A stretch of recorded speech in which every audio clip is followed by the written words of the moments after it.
Yoo harkafamee jaallatamuuf kabajamoo hordoftoota hawwii Oromtiitti bakka fayyaa keessanii naguma jirtu jabaattu nageenyi keessan badhaadha. Galata Waaqayyoo nagaan kurraa fadha iddoo jirutti nagaa guutuun qaba. Ana hawwii Oromtiitti Itoophiyaa irraa immoo deebi'ee dhufeera. Akkuma beekamu har'a mucayyoo nu jaallannuuf nuti beeknu yuutuubaraa kan taate Hayaattuu kan jedhamtu mucayyoo Yemenitti dhalattee guddatte maatiin illee achuma jiru jechuudha.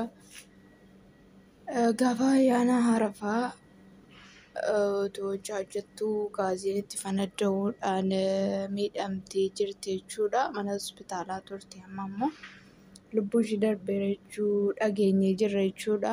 Baay'ee tokko rifadhee dhugaa waaqa.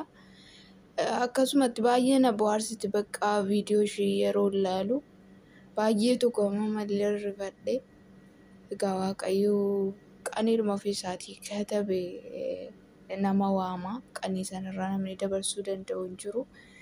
Baay'ee tokko nama gaddisiisa jechuudha. Baay'ee tokko rifadhe. Egaa nuti hundinuu achuma dhaquuf teenya qanii hin beeknu. Waaqayyoo rahmataa godhuuf Rabbi rahmataa godhuuf maatii ishee hiriyoota isheetii jajjabina haa kennu jechuun jaalladha.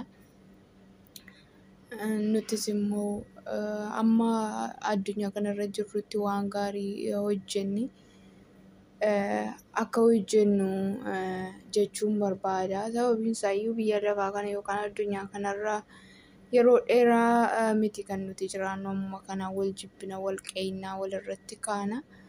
Amma addunyaa kanarra jirrutti waan gaarii akka hojjennu jechuun barbaada. Baay'ee tokko nama gaddisiisa duuti Hayaati. Waaqayyoo yookaan Rabbiin kan safamu. Baay'ee tokko rifadhee dhugaa waaqaa hin beeku. Rabbi rahmataa godhuufi wanti godhannu hin jiru. Silaa wal deeffatamee deeffachuun danda'ame deeffanna turre.